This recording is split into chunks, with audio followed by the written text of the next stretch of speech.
Hi அனைவருக்கும் இனிய மாலை வணக்கம். இன்னைக்கு நாள் எனக்கு ஞாயித்துக்கிழமை நாளே நாய் படாத பாடுன்னு தாங்கிற பழமொழிக்கு ஏத்தாப்படியே டே போச்சுங்க. என்னன்னா, என்னைக்கு நான் லேட்டா எந்திரிக்கிறேனோ, அன்னைக்கு எனக்கு பெரிய துஷ்ட நாள் தான் சொல்லலாம். இல்லாட்டி ஒரு பெரிய சம்பவம் நடக்குன்னு தான் சொல்றான். அது மாரி தான் இன்னைக்கு 6:40க்கு தான் எந்திரிச்சேன். எப்பயுமே 5, 5:30க்குள்ள எந்திரிச்சு பால் கறக்க கிளம்பிடுவேன். இன்னைக்கு 6:40க்கு வரைக்கும் தூங்கிட்டேன். எந்திரிச்சு சரி பால கறந்துரலாம் அப்படின்ட்டு கிளம்பி அவுதி இவுதின்னு கிளம்பி வந்தா, அதே மாரியே சம்பவம் நடந்திருந்தது. என்னன்னா, ஒரு மாட்ட வேற காணோம். வந்ததும் பார்த்தா மாட்ட காணோம் அப்படின்னு பக்குன்னு ஆயிடுச்சு. மாடு எங்கேயும் தொலைஞ்சு போகாது. நம்ம வயலுக்குள்ளேயே தான் நிக்கும். என்னன்னா, பக்கத்து வயல்லலாம் நெல்லு நடவு நட்டுருந்தாங்க. அத தின்னுடும்.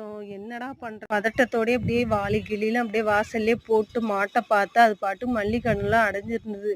அப்பயே எனக்கு தோணிடுச்சு, இந்த மாடு பக்கத்து வயல்ல போய் மேய்ஞ்சிருக்கும் அப்படின்ட்டு போய் பார்த்தா, அது மாரியே கொஞ்சமா மேய்ஞ்சிருந்தது. எனக்கு அழுக ஆத்திரமா வந்துருச்சு காலையிலே. ஏன்னா, ஏற்கனவே இதே மாரியே ஒரு டைம் நடந்தது.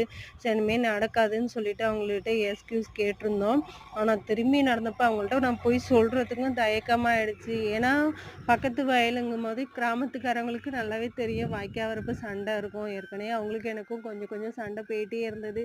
இதில வேற இது இது வேற போய் நெல்ல கடிச்சது எனக்கு ஒரே கஷ்டமா வேற போச்சு. இன்னொன்னு நானும் நெல்லு நடவு நட்டுருக்கேன். அதில எவ்வளோ லாஸ் ஆகும், எப்படி வரும்னு எனக்கும் தெரியும். இம்மா தீவன பயிர் இருக்கும்போது ஏன்டா அதில போய் கடிச்சேன்னு சொல்லிட்டு, அப்புறம் காலையில என்ன பண்றது? அவங்களா வந்து பார்த்து அசிங்கமா திட்டுறத விட நம்மளாவே கேட்டு வாலண்டரியா போய் திட்டு வாங்கிக்குவோம்னு சொல்லிட்டு போயிட்டோம். போய் சொன்னோம், திட்டும் வாங்கினோம். என்ன சொன்னாலும் அவங்க ஏத்துக்கிற இல்ல. இது தெரியாம தான் நடந்தது. சாரின்னு சொல்லிட்டோம். சரி ஓகே பார்த்துக்கோங்கன்னு சொல்லி அவங்களும் திட்டி முடிச்சுட்டு அனுப்பி விட்டாய்ங்க. அப்புறம் பார்த்தா வைக்கோல் வந்திருந்ததுங்க.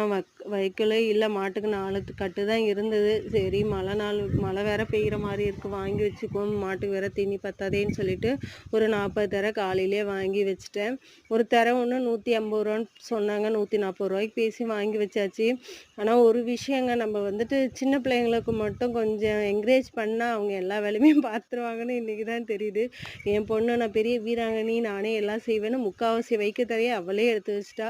நானும் என் பையனும் அப்புறம் அடுக்க ஆரம்பிச்சோம். அவனும் கொஞ்சம் ஹெல்ப் பண்ணான். வீடியோ பிடிச்சிருந்தா சப்ஸ்கிரைப் பண்ணுங்க.